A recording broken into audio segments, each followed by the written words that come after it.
చూడండి, ఈ అద్భుతమైన వ్యూ ఎంత బాగుందో. ఈ నీలి సముద్రం ఆకాశంతో కలిసే హారిజోన్ ఇది. నేనున్నది రామేశ్వరం. రామేశ్వరం అంటే కేవలం ఒక ఊరు కాదు, ఇది ఒక ఫీలింగ్. ఇక్కడ ప్రతి అడుగులో రామాయణం చరిత్ర, శ్రీరాముడి జ్ఞాపకాలు కనిపిస్తాయి. ఈ ప్రదేశం హిందూ భక్తులకు అత్యంత పవిత్రమైన 4 ధాముల్లో ఒకటి.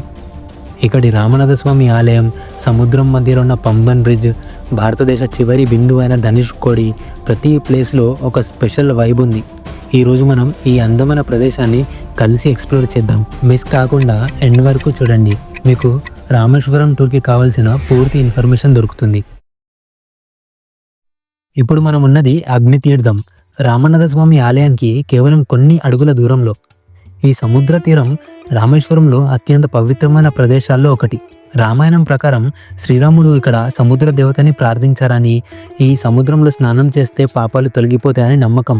చూడండి ఎంతమంది ఉన్నారో, చిన్న పిల్లలు, వృద్ధులు, యువకులు అందరూ ఇక్కడ సముద్రంలో స్నానం చేస్తూ ఆనందిస్తున్నారు. అలలు సముద్రం నుంచి వచ్చి కాళ్ళని తాకుతుంటే మనసు రిఫ్రెష్ అయిన ఫీలింగ్. ఇది మాటల్లో చెప్పలేని అనుభవం.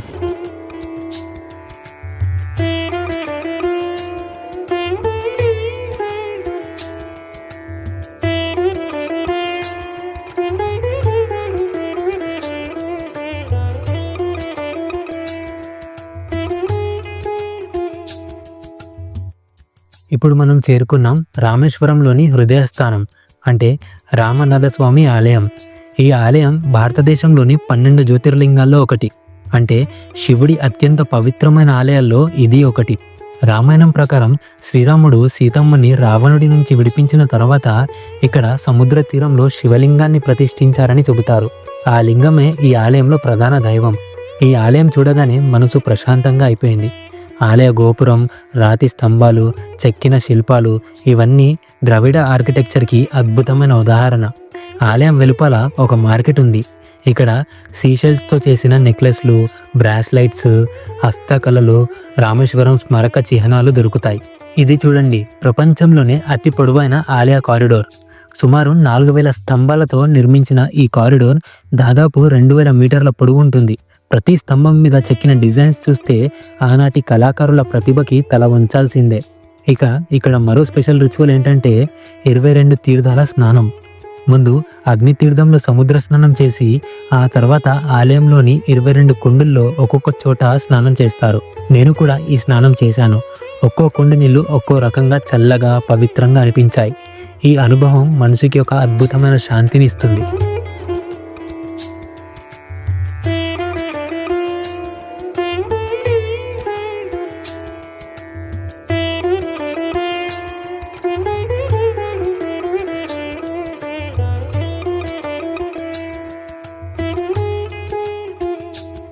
ఇప్పుడు మనం వెళ్తున్నది రామేశ్వరంలోని మరో అద్భుతమైన ప్రదేశం ధనుష్కోడి. రామేశ్వరం నుంచి సుమారు 20 కిలోమీటర్ల దూరంలో ఉంది. ఈ రోడ్ జర్నీ చూడండి, ఒకవైపు బంగాళాఖాతం, మరోవైపు హిందూ మహాసముద్రం, 2 సముద్రాల మధ్యలో రోడ్. ఈ రోడ్ మీద వెళ్తుంటే ఒక హాలీవుడ్ సినిమా సీన్లో ఉన్నట్లు అనిపిస్తుంది. ఇదే ధనుష్కోడి. ఇది భారతదేశంలోని చివరి భూభాగం.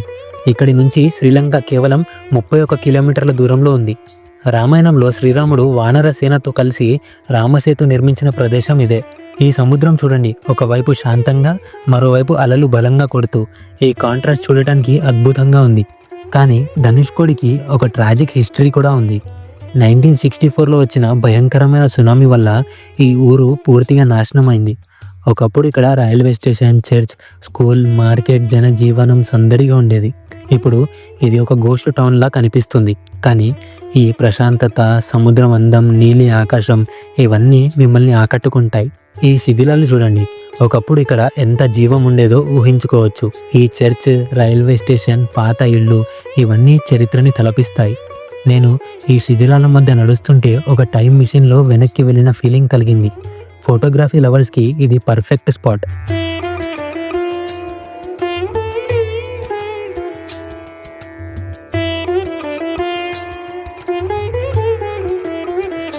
ఇది రామేశ్వరంలోని ఐకానిక్ ల్యాండ్మార్క్ పంబన్ బ్రిడ్జ్.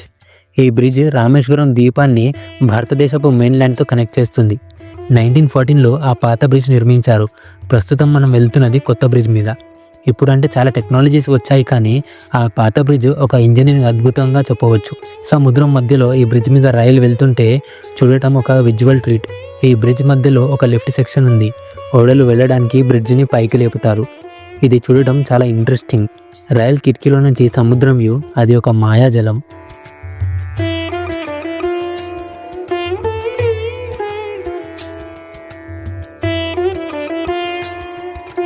ఇప్పుడు మనం చూస్తున్నది doctor APJ Abdul Kalam memorial.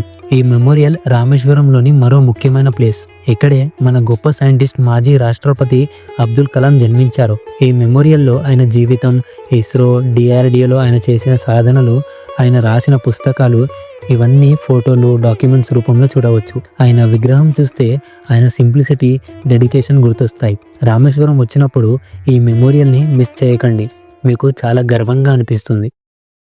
So ఈ రామేశ్వరం టూర్ మీకు ఎలా అనిపించిందో కమెంట్ చేయండి. నాకైతే ఈ ట్రిప్ ఒక అన్ఫర్గెటబుల్ ఎక్స్పీరియన్స్.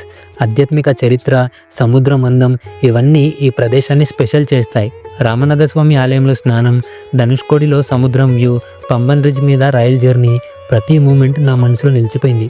రామేశ్వరం అంటే కేవలం పుణ్యక్షేత్రం కాదు, ఇది ఒక ఎమోషన్, ఒక జర్నీ. ఈ ట్రిప్ని లైఫ్లో ఒక్కసారైనా ఖచ్చితంగా అనుభవించాల్సిందే. ఇప్పుడు మనం రామేశ్వరం ఎలా చేరుకోవాలో తెలుసుకుందాం. రామేశ్వరం మదురై నుంచి 170 కిలోమీటర్ల దూరంలో ఉంది. మదురైలో ఎయిర్పోర్ట్, రైల్వే స్టేషన్ ఉన్నాయి.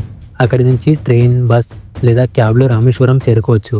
పంబన్ బ్రిడ్జ్ మీద ట్రైన్ జర్నీ సూపర్ ఎక్స్పీరియన్స్. రాత్రి ట్రైన్ తీసుకుంటే ఉదయానికి చేరుకుంటారు. క్యాబ్లో వస్తే సుమారు 3 నుంచి 4 గంటలు పడుతుంది. రోడ్ కండిషన్ బాగుంటుంది. అక్టోబర్ నుంచి మార్చ్ వరకు రామేశ్వరం విజిట్ బెస్ట్ టైం. ఈ సీజన్లో వాతావరణం చల్లగా, ఆహ్లాదంగా ఉంటుంది.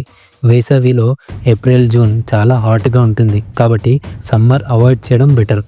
రామేశ్వరంలో ఆలయం దగ్గర బడ్జెట్ హోటల్స్, గెస్ట్ హౌస్లు, లాడ్జ్లు చాలా ఉన్నాయి. హోటల్ రామేశ్వరం, దైవ హెరిటేజ్ లాంటి హోటల్స్ క్లీన్గా, కంఫర్ట్గా ఉంటాయి. ఆన్లైన్లో అడ్వాన్స్లో బుక్ చేసుకుంటే పీక్ సీజన్లో రూమ్ దొరకడం సులభం అవుతుంది. బడ్జెట్ 1000 నుంచి 3000 వరకు ఉంటుంది. రామేశ్వరంలో ఆటోలు, క్యాబ్లు దొరుకుతాయి. ఆటోలో సిటీ టూర్ 500 నుంచి 800 ఉంటుంది. లోకల్ గైడ్ తీసుకుంటే ప్రతి ప్లేస్ గురించి డీటెయిల్గా చెబుతారు. Rameswaram trip budget friendly. Transport, stay, food, tour కలిపి ఒక్కొక్కరికి 2 రోజుల ట్రిప్కి 5000 నుంచి 8000 ఖర్చు అవుతుంది. ఈ రామేశ్వరం వీడియో మీకు నచ్చిందని ఆశిస్తున్నాం. నచ్చితే లైక్ చేయండి, షేర్ చేయండి. అలాగే మా ఛానల్ని సబ్స్క్రైబ్ చేయడం మర్చిపోవద్దు. Thank you.